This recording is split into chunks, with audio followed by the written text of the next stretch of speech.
Hello and welcome to Lynchburg Live. I'm your host, Linda Smith. We're coming to you today from the Mysticon Science Fiction Convention in Roanoke, Virginia. In January, we featured Mysticon's producers, Carl Kessner and Carla Brendel, on a Lynchburg Live show. So we decided to come here, follow up on that show, and let you see what a real science fiction convention is about. Carl, we're delighted to be here. Thank you, Linda. I'm glad you were able to make it.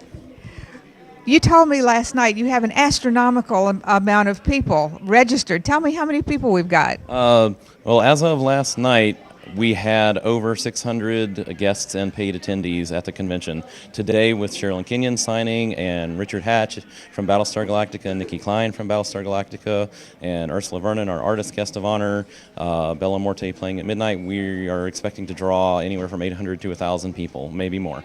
That's just wonderful. I noticed you've got press from all over, and the Washington Post people are here. Yes, we have a reporter and a photographer from the Washington Post. That's great. Can you just give us a brief rundown of what to expect today? Well, we have all kinds of activities going on today. We just finished up with a robotics panel that the kids really enjoyed. We have our panel discussions and autograph sessions going on all day. Of course, we have a dealer's room. We have an artist alley and an art show. We have a lot of terrific artists in our artist alley and in our art show this year. And we have our Sherilyn Kenyon, as I just mentioned, is our author guest of honor, and she's New York Times bestselling writer, and she will be doing a signing from 1 to 3 p.m. today. Richard Hatch, who is our media guest of honor, he will be doing Richard Hatch Live, where he talks about Battlestar Galactica, old and new, and has a video presentation that goes with that, and we're excited about that. Of course, Nikki Klein from the new Battlestar Galactica was here. She played Callie. She will also be doing panels and discussions and autograph signings today. Of course, I also mentioned Ursula Vernon, who's our artist guest of honor, and she's also doing a lot of panel discussions. As I said, we had Bella Morte playing at midnight. They're from Charlottesville. They're a goth dark wave band, and yesterday at our opening ceremonies, this band played an acoustic number where they performed Earth Angel for our guests of honor and for the people who were attending the opening ceremonies, and that was pretty amazing. It was an acoustic set. We also have all kinds of other things going on. We have a convention suite. We have a great video game room upstairs where you can play all kinds of vintage video games. Where is the cake? The cake? Carla's cake, yes. Our grand creation this year is upstairs in our convention suite. It is a Cylon head, and it's on top of a large kind of square box with the Battlestar Galactica logo on it and gold piping around it. Wonderful. You'll have to take us to see that yes. Before the convention is over. And Carl is going to take us, and we're going to try to talk to Richard Hatch, and who is the other person? Nikki Klein. Nikki Klein from Battlestar Galactica, who are guests here. So we're on our way to do that. Absolutely. Okay. All right, we're here, and Carl is going to introduce us to the guest of the convention, media guest. Our media guests of honor this year, and we are thrilled and proud that they were able to attend Mysticon 2012. Nikki Klein, who played Callie on the new Battlestar Galactica TV series, and of course, Mr. Richard Hatch, who was Captain Apollo on the original Galactica series, and he was Tom Zarek on the new Battlestar Galactica. And we are pleased and honored to have you here. We're delighted to meet you both. Tell me, both of you, anyone can answer, how you like this convention so far. Well, we've only been here not for very long because we got in, we were here for a couple of hours yesterday and we just got up this morning, but everybody's really friendly. And, you know, everybody has a stalker, and I've been dealing with mine over here. So everywhere I go, I've been trying to avoid her. So keep the camera on me. Don't let her into the shot, please. Now, you've done conventions before. Yeah, but it's everybody, you know, hometown conventions run by fans are always very, very warm and friendly, and everybody knows each other, and it's really nice. It really is. Really is. Nikki, is this your first convention, or have you been on the circuit for a while? I don't let this face deceive you. I've been around. I've been doing this for, I don't know, maybe like 7 years. You look really young. Yeah, thank you. But yeah, I think to echo what Richard said, coming to these conventions that have been going on for a while they have such a strong sense of community, and I really think it's just about the people coming together and sharing what they love. And it's, You know, that's one thing that I said. You've got a whole different group of people, older people, younger people, and they all come together and get along really well simply because of a shared love for a genre. Family actually can go and have a good time. How many places can the whole family, all the ages, go and find something to do? Thank you so much. We appreciate your time. We're in the art show here at the convention. This is Artist Alley, is that correct? No, actually, this is just the art show. This This is is a separate room for Artist Alley where people can sell their work Okay. for people to come. We do have running a silent auction where people can come and put a bid in, and the bottom bid gets the art. That's wonderful. Is it okay if we just walk around and look at some of the art? I think these artists are really exceptional.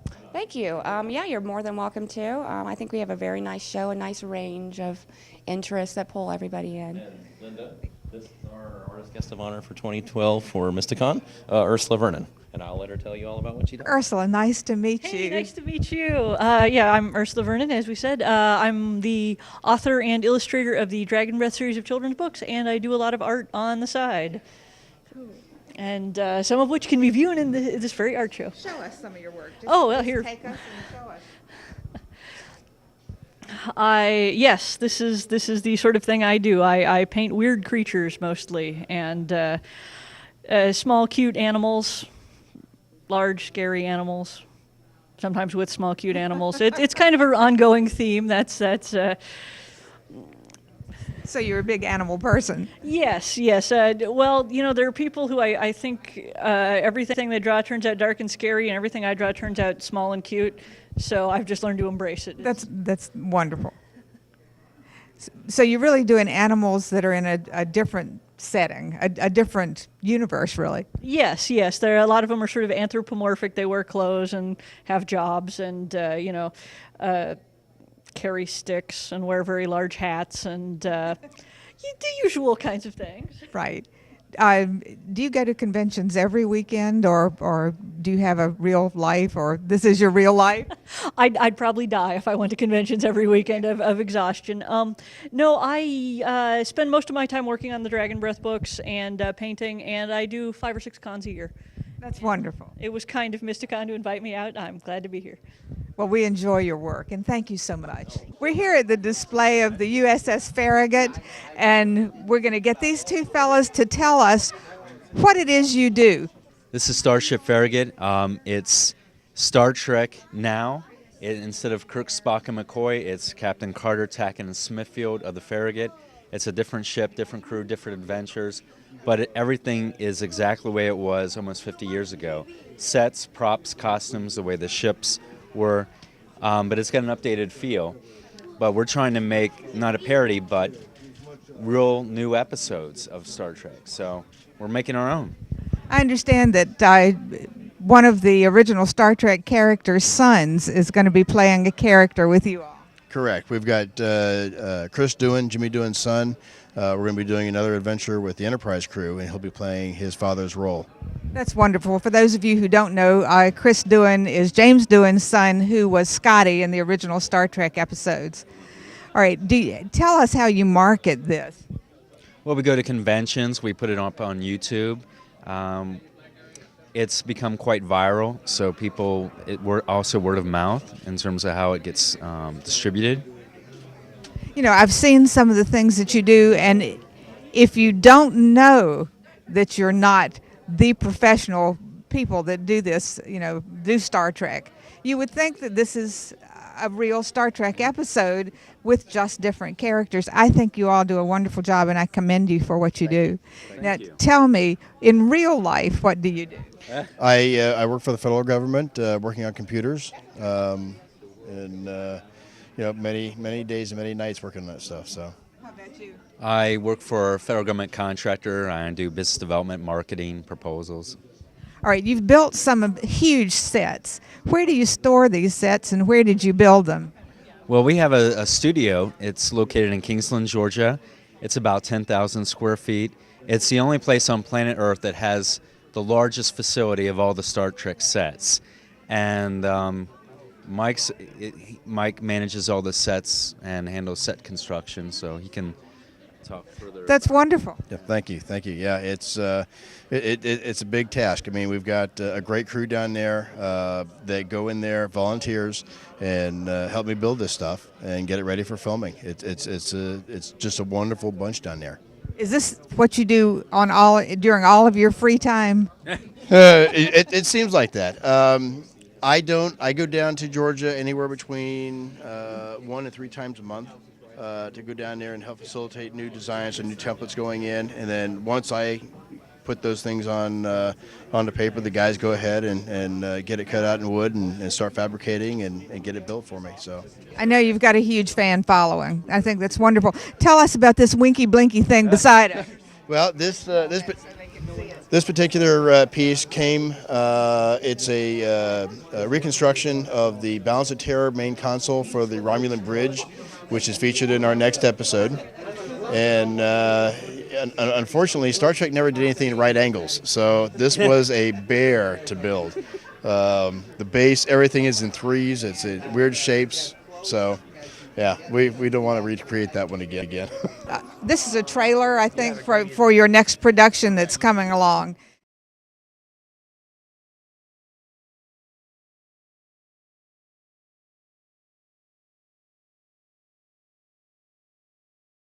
Next time on Starship Farragut. Is that any way to greet your own father?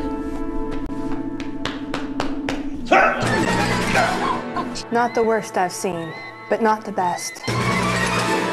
We're giving this planet a second chance at life. Everything deserves a second chance. Took you 20 years to realize that you might want to reconnect with me? You have to understand. No, I don't. Proximity alert! Vessel decloaking directly ahead, arming weapons. Stabilize! Flying, sir! That smoke? That must have been from the ship that hit us. Do not move, humans.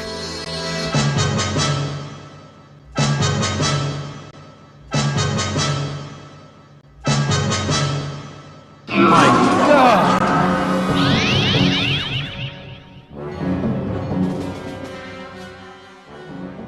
We're here at the captain's chair interviewing Phil Spinner, who's the owner of the Hill City Channel. Phil, do you think you're going to like this captain's chair? Can we have it moved into the studio for you? Excuse me for a second, Linda. Scotty, we need more power! Or we're gonna die! Yes, this has been a wonderful convention. This is the first time I've ever been to anything like this. And I would highly recommend it to anybody that likes science fiction and that kind of stuff. Great. I'm glad you came with me and we did this. All right. We understand that this cake is going to talk to us. So we're here to talk to this cake. Cake? Yes. Tell me how you like this convention. This is a very good convention. All humans here will be destroyed. Are you going to destroy the humans by poisoning them? Yes. All with peanut allergies will die. I understand somebody violated you last night and chunked off a piece of you. I don't want to talk about it. Okay. All right, are you having a good time being the cake at the convention? I am, but I am not a cake. I am a Cylon Centurion. Prepare to die. Apologies. Many apologies. Okay, he's clamming up. I'm sorry. Thank you so much for the interview. One more question. Okay, who's your daddy? I have no father. I was created by man to serve man, and I rebelled. Do you have a plan? I do have a plan. What is your plan? First, we will try to attack people with peanut allergies. If that plan fails, we will go with the obesity plan. And what's that plan? Make people fat. That's probably your best bet if you really want to get back at people. We think so. Thank you for the interview. I hope you have a nice weekend. Thank you. We will kill you last. I appreciate that consideration.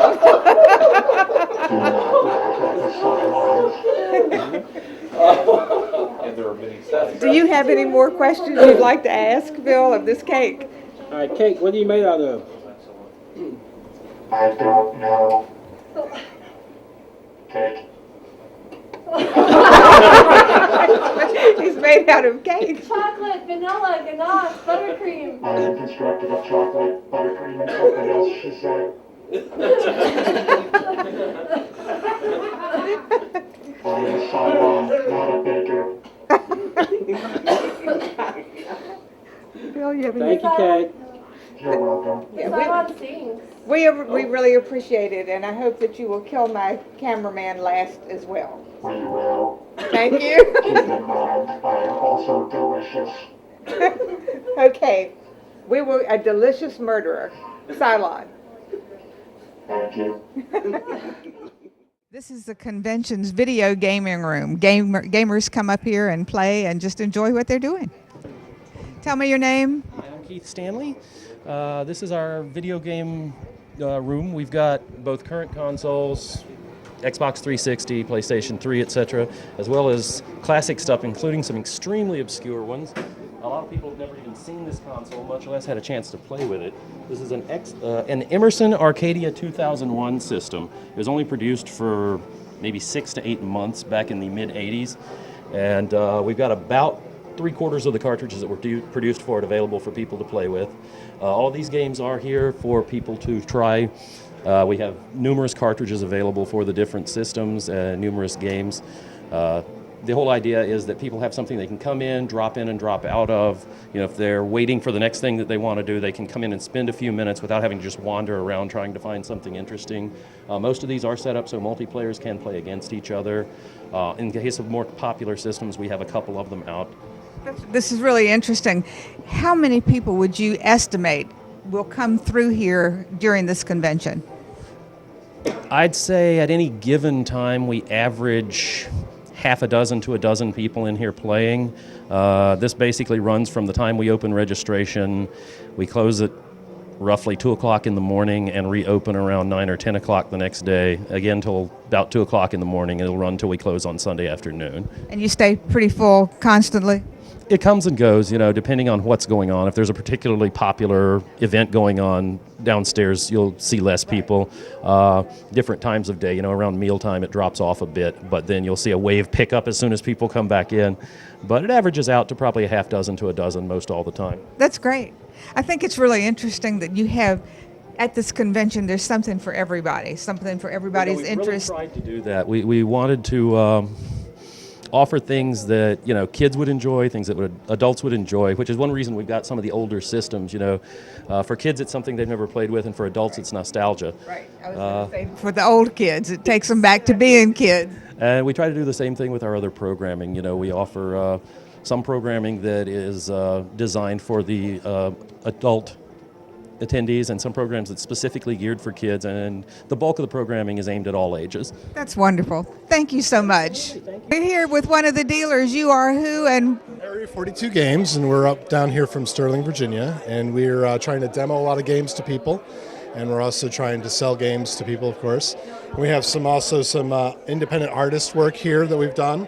It's a friend of ours up from Maryland, and we have some other people we're trying to advertise for. So, what are these? This is an artist that is called Necropolis Studios, and she's up in Maryland.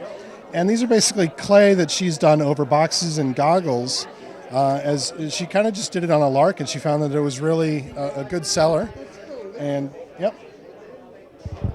And it appeals to the steampunk crowd as well as anybody who's interested in other unusual things. That's really cool. Nice to meet you. Thank you. This is CJ Henderson. He's one of our author guests for Mysticon 2012. He's all the way from Brooklyn, New York, and we are thrilled and honored to have him here. Mr. Henderson, it's so nice to meet you. Could you tell us some of your book titles, please? Well, the first book in my newest series this year, Brooklyn Night. We have The Things That Are Not There, which is the first novel in my most popular series. We've got The Reign of the Dragon Lord, my first sword and sorcery novel. And there's seconds, thirds, fourths for all of these. What you pay for is the stories of my hard-boiled private detective. That book's been in sale for 25 years, so I think it must be good. It's never gone out of print. That's just wonderful. Are you selling books as well as doing book? Well, I guess you are. You're doing book signings too. Yeah, I sign them all day long as people buy them. Of course, I've had people come with actual suitcases filled with my books. I'm so happy to meet you. And so you sign for about 10 minutes, but that's what you do for fans. I always say any entertainer that doesn't cater to their fans doesn't deserve them. Exactly. I mean, the fans, if you don't have fans, you don't have anything. Well, you certainly don't have an income. And my wife is clever. She knows how to change the locks. So I got to dance like a monkey for a nickel. So I have no choice. Thank you so much for letting us talk to you for a moment, and hope you have a lot of success at the convention. Oh, me too. Thank you. Thank you. This is Danielle Ackley McPhail. She is one of our Mysticon 2012 author guests, and she also makes some custom jewelry, and I will let Danielle explain to you what she does. Danielle, it's so nice to meet you. We're from Lynchburg Live. Tell us all about what you do and why you're here, and about your costume. Well, the costume is in honor of the guest of honor, who has a series of paranormal romance with a heavy mythological basis, and she uses demons and such. And part of what I do for the conventions as a sideline to my books is costume horns. So a perfect tie-in to the guest of honor. That's really cool. I am an author, editor. I do anthologies. I'm the senior editor of the Badass Fairies anthologies, which are award-winning. So I come here to make connections directly with my fans, basically. Wonderful. Have a great time. Thank you so much. We're so glad to meet you. Thank you. We're here with one of the guest artists at the convention. Carl, tell us who he is. Introduce us. This is Mark Davis. He is from Mud and Beads, and he is one of our 2012 artist guests. And this is Amanda Davis over here, and I will let him tell you all about what he does. Okay. Tell us all about what you do. I paint big, goofy monsters in places they shouldn't be, and my wife makes steampunk automatons and produces jewelry. Wonderful. We kind of live in this fantasy world all the time, and when we come here, we get to actually share it with people, which makes it a little better. And somebody had said that this is such a family convention, and everybody is so down home and nice to everybody, and that's great. Everything's family friendly. I was on a panel this morning. One of the biggest people speaking up was a 13-year-old who really changed the shape of the conversation. It's hard to find that nowadays, and if you can find it here, that's good. Tell us about at least one or two of your paintings. This I love. Can you get that, Phil? We own about a 14,000 square foot junk shop in our real lives, and we get a lot of these paintings in. I just add characters to bring my own reality to it. So you don't actually do the whole painting, you just add the goofy characters. Correct. The dog was here, the print was here. I just added the little toothless tooth fairy. Just add the hide and go freak purple monster. This is the hide and go freak purple monster. And this one, you have a lot of dog pictures. It looks like that you've added monsters too. Well, that's at our shop, things show up that are about 40 years old. 40 years ago, hunting dogs were popular. This is what I get to mess with. This is, years from now, I'll be doing Star Wars posters, I'm sure. This is really cool. Thank you so much for talking to us. We hope you've enjoyed this wonderful, fun-filled segment of Lynchburg Live at the Mysticon convention. Maybe you'll want to go to a convention of your own. My next show will feature the Point of Honor 5K run. Thank you so much for watching. Have a wonderful evening. Good night.